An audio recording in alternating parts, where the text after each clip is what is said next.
Hello everyone, welcome back to my channel Science Square and this is Ankita. आज हम class 10th का नया topic start करेंगे जो कि हमारा होगा लाइफ प्रोसेस। बेटा अगर लाइफ प्रोसेस चैप्टर की बात करें एग्जाम पॉइंट ऑफ व्यू से ये बहुत ही ज़्यादा इम्पॉर्टेंट चैप्टर है और आपके बोर्ड में काफ़ी वेटेज कैरी करता है, ठीक है। और काफ़ी बच्चों को हमारे लाइफ प्रोसेस में specially the circulation and excretion इनमें बहुत ज़्यादा प्रॉब्लम आती है। तो पहले तो डिस्कस कर लेते हैं कि हम लाइफ प्रोसेस चैप्टर में किन किन चीज़ों के बारे में पढ़ेंगे।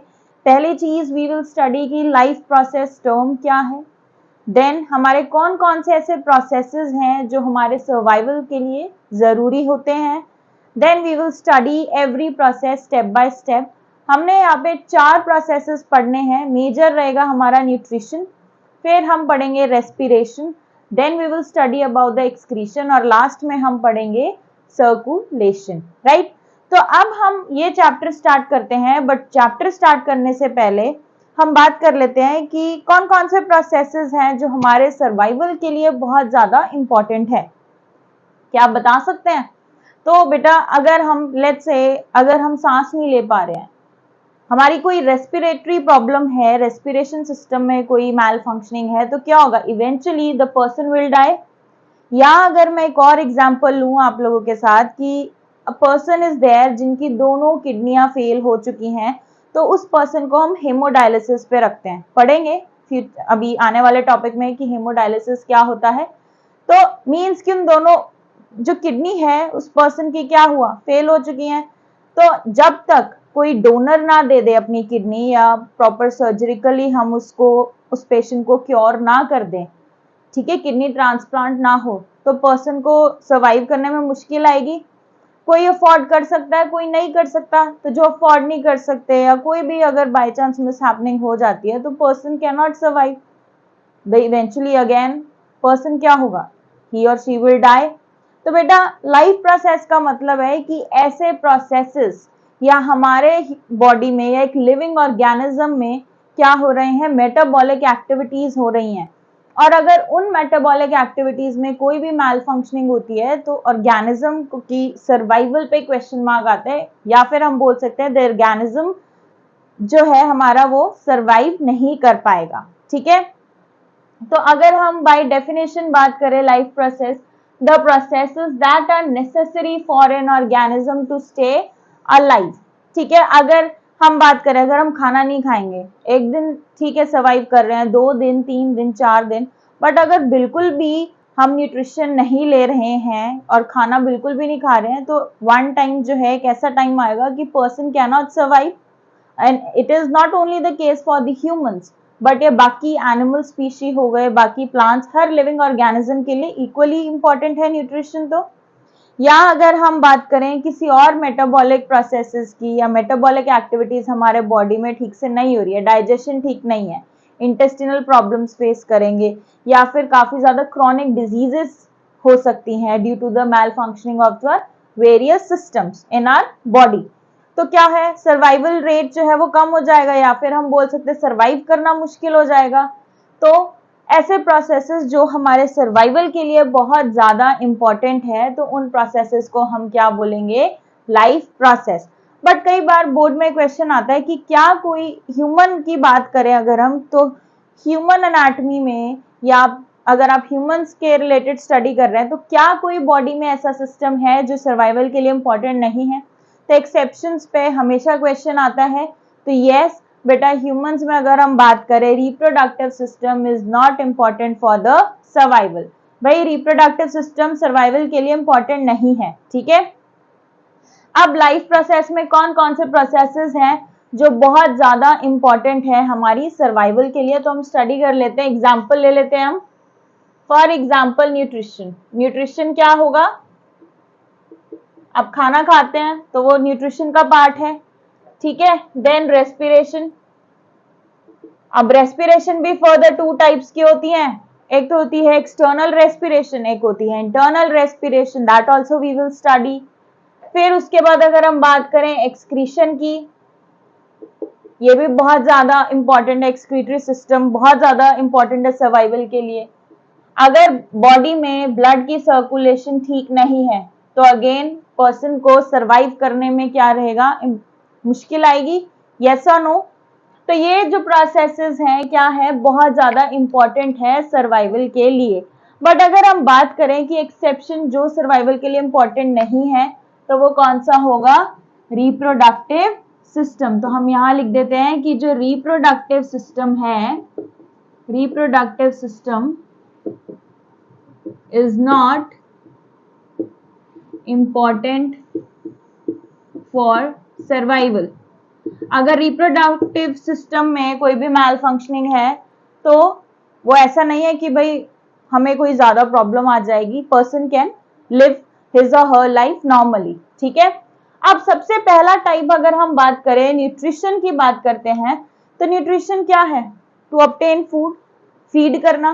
ठीक है। तो the process by which living organism, कौन सा प्रोसेस है, by which living organism receive and utilize the food.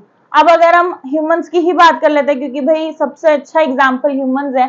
ठीक है। तो क्या होगा कि पहले तो खाना बना, हमने क्या करा, खाने को रिसीव किया, मतलब हमारी बॉडी जब हम खाना खाते हैं तो मीन्स बॉडी क्या कर रही है, फूड को रिसीव कर रही है, और फिर हमारी बॉडी इसी फूड को रिसीव करके उसको यूटिलाइज करके एनर्जी प्रोड्यूस करेगी। क्या प्रोड्यूस करेगी, एनर्जी। और वो एनर्जी जो है वो हमारे बॉडी के जितने भी मेटाबॉलिक एक्टिविटीज हैं उनको कंडक्ट करेंगे, प्रॉपरली फंक्शन होगा। ठीक है। तो receive and utilize the food materials necessary for their survival, growth, repair of worn out tissue. अब न्यूट्रिशन जो है हमारी ग्रोथ के लिए बहुत ज्यादा इंपॉर्टेंट है कि नहीं है। अगर कि कोई भी है जिसकी न्यूट्रिशन अच्छी नहीं है, एनी लिविंग ऑर्गेनिज्म, तो क्या होगा, उसकी ग्रोथ अच्छे से नहीं होगी, बॉडी पार्ट्स की प्रॉपर ग्रोथ नहीं होगी। Repair of worn out tissues. अच्छा, हमें पता है कि सेल जो है is the basic structural and fundamental unit of life. We all know that life जो ओरिजिनेट हुई है वो सेल से हुई है, बट सेल फर्दर डिवाइड करते जाएंगे तो वो टिश्यूज बनाएंगे। तो हम टिश्यूज को क्या बोलते हैं, ग्रुप ऑफ सेल, या फिर हम बोल सकते हैं क्लस्टर ऑफ सेल्स। क्या बोल सकते हैं, ग्रुप ऑफ सेल्स और क्लस्टर ऑफ सेल्स। तो repair of worn out tissue, अगर हमें खेलते हुए कभी चोट लग जाती है या स्किन पे कोई स्क्रैच आ गया या कोई छिल गई है हमारी स्किन, तो क्या होगा, कुछ टाइम बाद विद इन 1 और 2 डे धीरे धीरे उस पर क्या होगी, न्यू स्किन आने लग जाएगी। मतलब जो हमारे टिश्यूज हैं वो ऑटोमेटिकली क्या हो रहे हैं, रिपेयर हो रहे हैं, डिवाइड हो रहे हैं। सेल क्या है, has the tendency to repair itself. ठीक है। आपने ये चीजों के बारे में सेल चैप्टर में पढ़ा हुआ है in both the classes, that is 8th and 9th। तो हमारी ग्रोथ के लिए इंपॉर्टेंट है, हमारे रिपेयर के लिए इंपॉर्टेंट है हमारी न्यूट्रिशन। अब अगर हम टाइप्स के बारे में बात करें कि न्यूट्रिशन के टाइप्स कितने हैं, तो हम टाइप्स के बारे में बात कर लेते हैं। There are 2 types of nutrition. एक तो है हमारा ऑटोट्रॉफिक न्यूट्रिशन, एक रहेगा ऑटोट्रॉफिक न्यूट्रिशन। कौन सा न्यूट्रिशन है, ऑटोट्रॉफिक। और एक रहेगा हमारा heterotrophic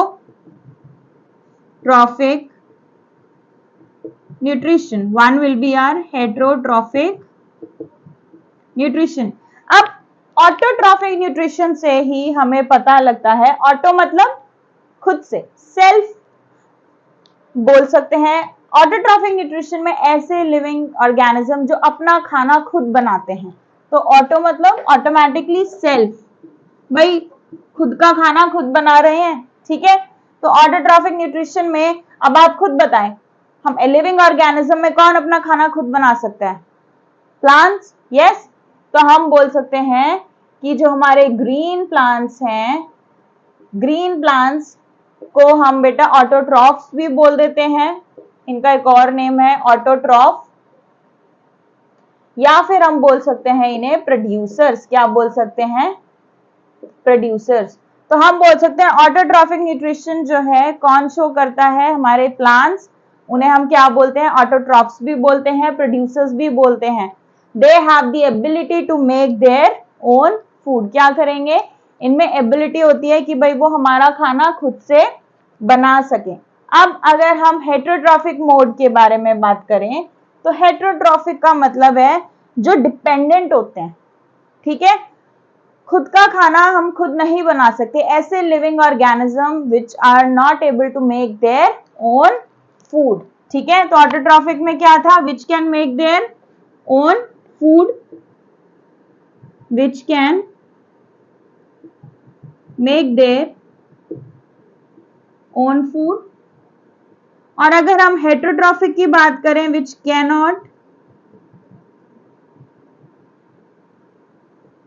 make their own food. अब हेटेरोट्रॉफिक न्यूट्रिशन कौन कौन सी टाइप्स होती है, फर्दर हेटेरोट्रॉफिक न्यूट्रिशन में भी टाइप है, फॉर एग्जाम्पल होलोजोइक न्यूट्रिशन हो गया, सैप्रोफिटिक न्यूट्रिशन हो गया, पैरासिटिक न्यूट्रिशन हो गया, ठीक है। तो सबसे पहले हम ऑटोट्रॉफिक स्टडी करेंगे, उसके बाद हेटेरोट्रॉफिक पे आएंगे। तो ऑटोट्रॉफिक न्यूट्रिशन में अगर हम बात कर रहे हैं कि जो प्लांट्स अपना खाना खुद से बना रहे हैं, तो आप खुद बताओ कि प्लांट्स अपना खाना कौन से प्रोसेस के थ्रू बना रहे हैं, फोटोसिंथेसिस के थ्रू, है ना। फोटोसिंथेसिस क्या होती है, जिसमें प्लांट्स अपना खाना खुद बना सकते हैं, कैसे बनाएंगे, वेरियस रॉ मटेरियल्स यूज करके, ठीक है। तो अब हम फोटोसिंथेसिस का प्रोसेस पढ़ेंगे under which topic, autotrophic nutrition. तो अब हम फोटोसिंथेसिस के बारे में स्टार्ट करते हैं, ठीक है। फोटोसिंथेसिस की डेफिनेशन आई होप आप सभी को पता होगी। फोटोसिंथेसिस क्या होती है, प्रोसेस ऑफ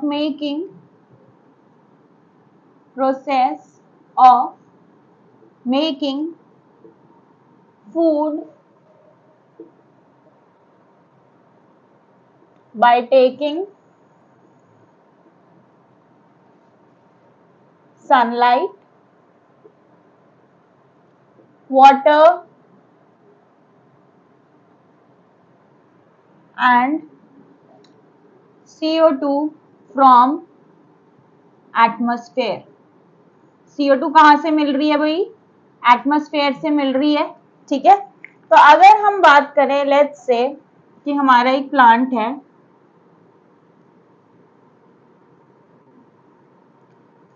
बना लेते हैं, ये हमारा क्या है, रूट्स,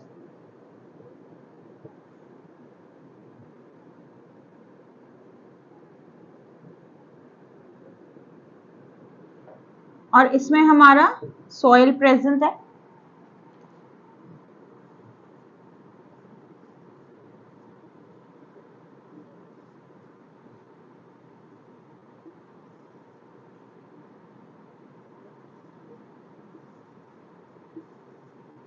ठीक है। सो लेट्स से कि ये हमारा क्या है, प्लांट है, और यहाँ पे हम बना लेते हैं सन,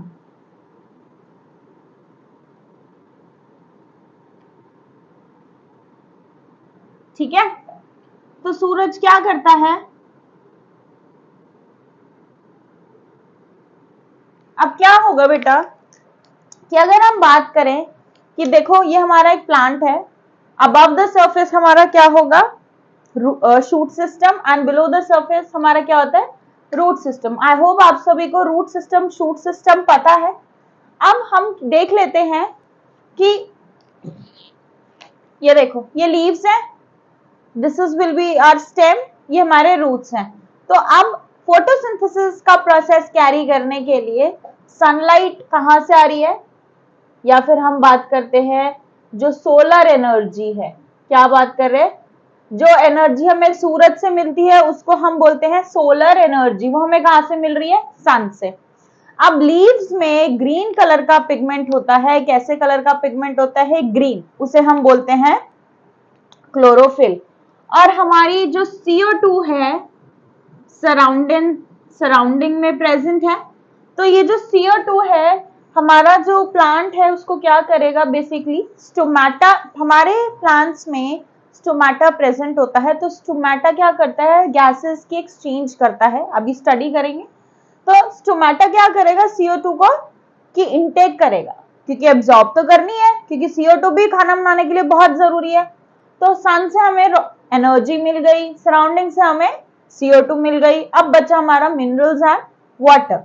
तो वाटर की जो मूवमेंट होती है वो हमेशा कैसी रहेगी, यूनिडायरेक्शनल। कैसी रहेगी, यूनि मतलब वन, सिंगल। हमेशा बॉटम से अपवर्ड की तरफ ही मूवमेंट होगी। कैसे होगी, बॉटम से अपवर्ड की तरफ ही मूवमेंट होगी। तो अगर हम डेफिनेशन बात कर रहे हैं, अगर हम रिएक्शन की बात करें तो रिएक्शन क्या होगा, हमारा CO2 चाहिए, पानी चाहिए, वहां स्पेस नहीं है तो ऐसे लिख रहे हैं, ठीक है। तो यहाँ पे आप लिख दो सनलाइट और यहाँ आप लिख दो क्लोरोफिल। क्या लिखेंगे, क्लोरोफिल। तो CO2 और वाटर हमने हमारे रॉ मटेरियल्स हैं, रिएक्टेंट है, तो वो क्या बनाएंगे हमारे, carbohydrates or you can say food, C6H12O6 plus oxygen plus water, ठीक है। तो ये हमारी क्या होगी, केमिकल रिएक्शन होगी, ठीक है। क्या होगी हमारी केमिकल रिएक्शन। तो क्या हमारी इक्वेशन बैलेंस है, चेक कर ले, ठीक है। देख लेते हैं बैलेंस है कि नहीं है। कार्बन कितना है हमारा, 6 है, ठीक है भाई, कार्बन 6 है। ऑक्सीजन कितना है टोटल, 12 एंड 6 2 12, तो 12 प्लस 12 कितना होता है, 24। तो यहाँ पे कितने हैं, 6 2 12 प्लस 6 एंड प्लस 6, 24 हो गए। चलो जी, बैलेंस हो गई। अब हाइड्रोजन कितने हैं, 24। यहाँ पे कितने हैं, 12 एंड 6 2 12, तो 12 प्लस 12 कितना हुआ, 24। तो this means that our reaction is balanced, ठीक है। अब बेटा ये तो है हमारी फोटोसिंथेसिस की रिएक्शन, आप सभी को पता होनी चाहिए इस रिएक्शन के बारे में, पेपर में क्वेश्चन आता है। और अगर आप रिएक्शन नहीं लिख रहे हो तो आपके मार्क्स भाई डिडक्ट होंगे ही होंगे, ठीक है, आपके मार्क्स डिडक्ट हो सकते हैं। So this is our reaction. तो हमने क्या करा था कि भाई हमारी CO2 हम सराउंडिंग से ले रहे हैं, वाटर हम सॉइल से ले रहे हैं। अब लीव्स में क्लोरोफिल प्रेजेंट है।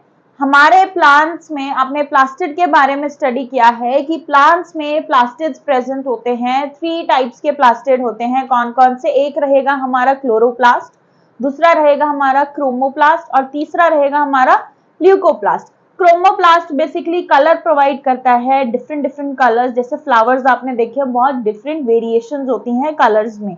ल्यूकोप्लास्ट कलरलेस रहेगा। और अगर हम क्लोरोप्लास्ट की बात करें तो क्लोरोप्लास्ट जो है ग्रीन कलर का पिगमेंट जो है वो क्लोरोफिल प्रोड्यूस करता है, जिसकी वजह से हमारे प्लांट का मोस्टली जो लीव्स है, स्टेम है, उनका कलर क्या रहेगा, ग्रीन कलर रहेगा, ठीक है। तो ये तो था हमारा फोटोसिंथेसिस की कैसे होती है। अब फोटोसिंथेसिस में बेटा हमारे मेजर स्टेप्स, पेपर में कई बार क्वेश्चन आता है कि फोटोसिंथेसिस में भाई क्या क्या स्टेप्स होते हैं, तो हम स्टडी कर लेते हैं, ठीक है। तो स्टेप्स कौन कौन से होंगे, स्टेप्स हमारे, पहला तो है एब्जॉर्बेंस ऑफ सनलाइट। क्या है, absorbance of sunlight by chlorophyll. भाई हमारा क्लोरोफिल है जो सनलाइट को एब्जॉर्ब करता है, ठीक है। हमारा सनलाइट को कौन एब्जॉर्ब कर रहा है, क्लोरोफिल, ठीक है। Absorbance of sunlight by chlorophyll. Second है कन्वर्जन ऑफ, सेकंड आप लिख सकते हैं conversion of solar energy, conversion of solar energy to chemical energy. भाई क्या कन्वर्ट हो रहा है, सोलर एनर्जी हम किस में कन्वर्ट कर रहे हैं, केमिकल एनर्जी में। फिर थर्ड होगा हमारा जो वाटर मॉलिक्यूल है उसकी ब्रेकडाउन होती है, तो you can write breakdown of water to H2 and O2, तभी तो हमें बाय प्रोडक्ट मिल रहा है, ठीक है। अब फोर्थ क्या है, reduction of CO2 to carbohydrates. तो ये हमारे मेजर स्टेप्स हैं, ठीक है, जो आपके पेपर में आते हैं कि फोटोसिंथेटिक रिएक्शन लिखो और मेजर स्टेप्स क्या क्या हैं हमारे, फोटोसिंथेसिस प्रोसेस में। तो दीज 4 पॉइंट अगर आप नहीं लिखेंगे मार्क्स डिडक्ट होंगे ही होंगे, ठीक है। तो पहला क्या कर रहा है भाई, हमारी लाइट एब्जॉर्ब कर रहा है। दूसरा सोलर एनर्जी को किसमें कन्वर्ट कर रहा है, केमिकल एनर्जी में। फिर जो सॉइल से वाटर ले रहे थे उसकी ब्रेकडाउन है H2 और O2 में। फिर जो ये CO2 है वो रिड्यूस हो जाता है, उसकी रिडक्शन होती है किसमें, कार्बोहाइड्रेट्स में, C6H12O6। और साथ में हमारा एक बाय प्रोडक्ट प्रोड्यूस हो रहा है। तो जो ऑक्सीजन है ये हमारा क्या है, बाय प्रोडक्ट। ऑक्सीजन को क्या बोलेंगे हम, कि ऑक्सीजन हमारा क्या है, बाय प्रोडक्ट है। क्या है हमारा, बाय प्रोडक्ट। अब आपको पता है कि लेफ्ट हैंड साइड जो होता है वो हमारे रिएक्टेंट्स होते हैं। जो रॉ मटेरियल्स हम ओरिजिनली जो सब्सटेंसेस ले रहे हैं रिएक्ट करवाने के लिए वो तो हमारे रिएक्टेंट्स हैं, और जब वो रिएक्ट करके एक नया सब्सटेंस बना रहे हैं तो वो प्रोडक्ट्स हैं। बट प्रोडक्ट में अब हम बाय प्रोडक्ट टर्म यूज कर रहे हैं, मतलब प्लांट्स के लिए ऑक्सीजन इतनी ज्यादा इंपॉर्टेंट नहीं है, बट बाकी सभी लिविंग ऑर्गेनिज्म की सर्वाइवल के लिए जो ऑक्सीजन है वो बहुत ज्यादा जरूरी है। तो इसीलिए हम बोलते हैं द मोस्ट इंपॉर्टेंट प्रोडक्ट, या हम बोल सकते हैं बाय प्रोडक्ट। भाई कि भाई फोटोसिंथेटिक प्रोसेस में ऑक्सीजन प्रोड्यूस हो रही है, प्लांट्स को इतनी रिक्वायरमेंट नहीं है, बट सभी बाकी जितने भी हमारे लिविंग स्पीशीज हैं उनके लिए बहुत ज्यादा क्या है, इंपॉर्टेंट है।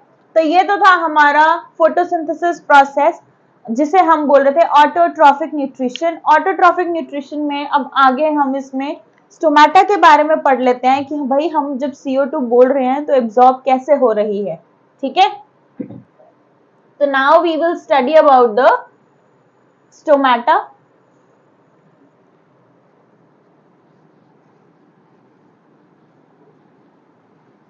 बेटा साथ के साथ आप लोग नोट्स अपने बनाते जाइए, क्योंकि मेरा तो ठीक है आपको समझ आ जाएगा, बट कई बार होता है कि खुद के नोट्स बनाए ज्यादा इजी रहते हैं, ठीक है, और आपको फर्दर हेल्प भी करेगा, specially for the class 10 students.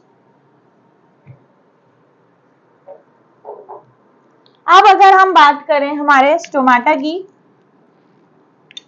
Pen नहीं खुल रहा है, हाँ जी, स्टोमेटा की अगर हम बात करें तो पहले तो इनका स्ट्रक्चर बना के देख लेते हैं, ठीक है।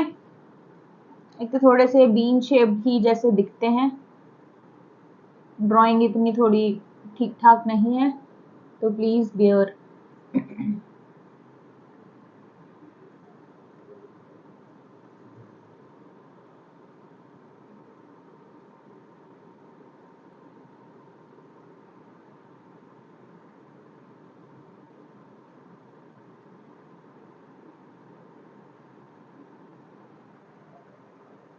कुछ अजीब सा बन गया, पर चलो, ये वैसे बनाने की जरूरत नहीं थी, मेन आपको उन्हीं की रिक्वायरमेंट है।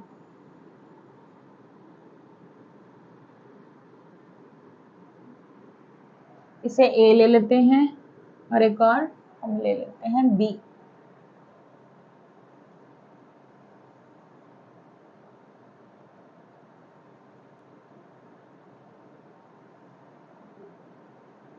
इसका साइड वाला नहीं बनाएंगे,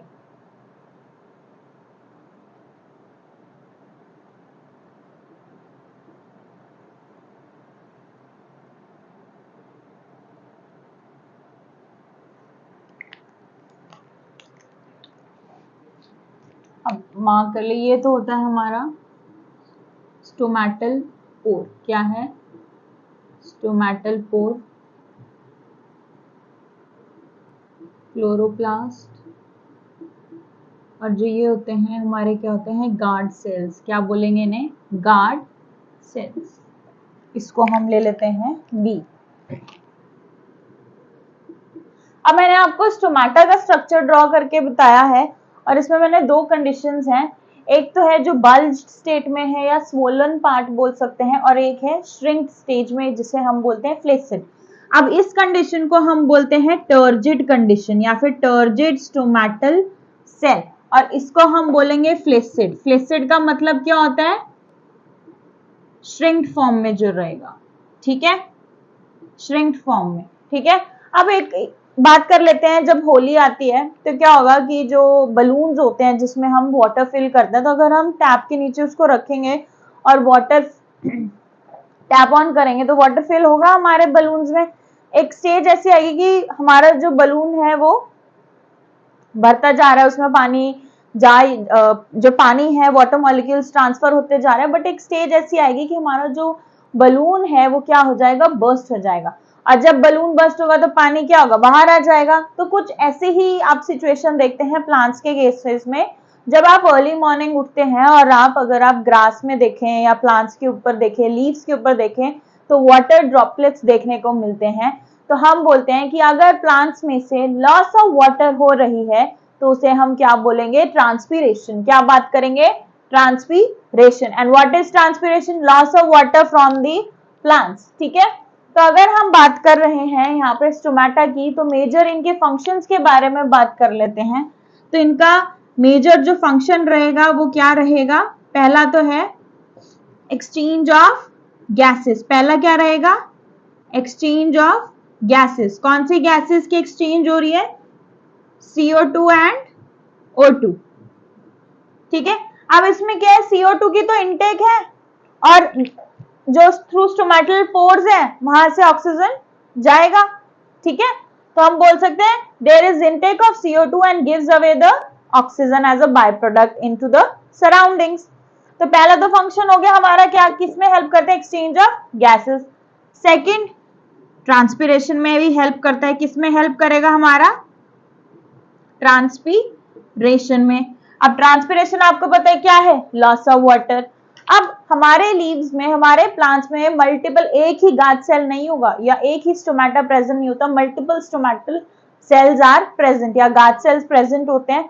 ठीक है, अब क्या होगा, जैसे ही एक गार्ड सेल में पानी जो है वो क्या हो गया, फिल्ड हो गया, तो वो बर्स्ट होके दूसरे सेल में चला जाएगा। ऐसे ये प्रोसेस क्या होगा, कैरी होगा। अब धीरे धीरे क्या है, हमारा जो पोर है उसके थ्रू जो वाटर है वो एलिमिनेट हो रहा है। तो हाँ भाई, स्टोमेटल पोर को एक तो हम हाइडाथोर्स भी बोलते हैं। क्या बोलते हैं, हाइडाथोर्स। कई बार अगर पेपर में वर्ड यूज हो हाइडाथोर्स तो कंफ्यूज नहीं होना, मतलब वो स्टोमेटल पोर के बारे में ही बात कर रहे हैं। तो जैसे ही अब वाटर निकल गया तो जो ये स्वोलन टर्जिड कंडीशन थी, जो पानी भरा हुआ था, वो वापस से ऐसे हो जाएगा। तो उस कंडीशन को हम बोल रहे थे फ्लेसिड। ठीक है, तो ट्रांसपीरेशन होगी तो वापस से अपने ओरिजिनल स्टेट में आ जाएगा। जैसे जैसे पानी, अब फोटोसिंथेसिस हो रही है तो वाटर की भी तो इनटेक हो रही है, सर्कुलेशन हो रही है प्लांट में, तो फिर से वाटर जो गार्ड सेल है वो फिल्ड अप होता जाएगा, फिर से वाटर रिलीज हो जाएगा हमारे स्टोमेटल पोर के थ्रू, फिर से ये फ्लेसिड कंडीशन में आ जाएगा। तो ये जो प्रोसेस है गोज ऑन। तो आप दो फंक्शन है, मेजर फंक्शंस हैं, आपको पता होना चाहिए कि एक तो ये भाई गैसेस एक्सचेंज में हेल्प करता है, second transpiration. Transpiration again I am saying क्या होती है, loss of water from the plants. अब कई बार क्वेश्चन आते हैं, इवन आपने 9th क्लास में पढ़ा हुआ है कि जो रेट ऑफ ट्रांसपीरेशन है वो सबसे ज्यादा कब होगा, डे के टाइम की नाइट के टाइम। तो हम बोलते हैं फोटोसिंथेसिस में, जैसे देखो फोटोसिंथेसिस सुबह ही होगी तो वाटर भी रेगुलरली ट्रांसपोर्ट हो रहा है, तो उतनी ही ज्यादा क्या होगी, ट्रांसपीरेशन। तो डे के टाइम जो है ट्रांसपीरेशन का रेट सबसे ज्यादा हाई होगा as comparative to the night. ठीक है, तो ये तो सारा हमारा टॉपिक रहा है हमारा ऑटोट्रॉफिक न्यूट्रिशन का। ठीक है, आई होप कि आपको ऑटोट्रॉफिक न्यूट्रिशन समझ आ गया है, कोई डाउट नहीं है। अब हम नेक्स्ट टॉपिक स्टार्ट करेंगे हेटेरोट्रॉफिक न्यूट्रिशन, जो कि हम नेक्स्ट क्लास में स्टार्ट करेंगे।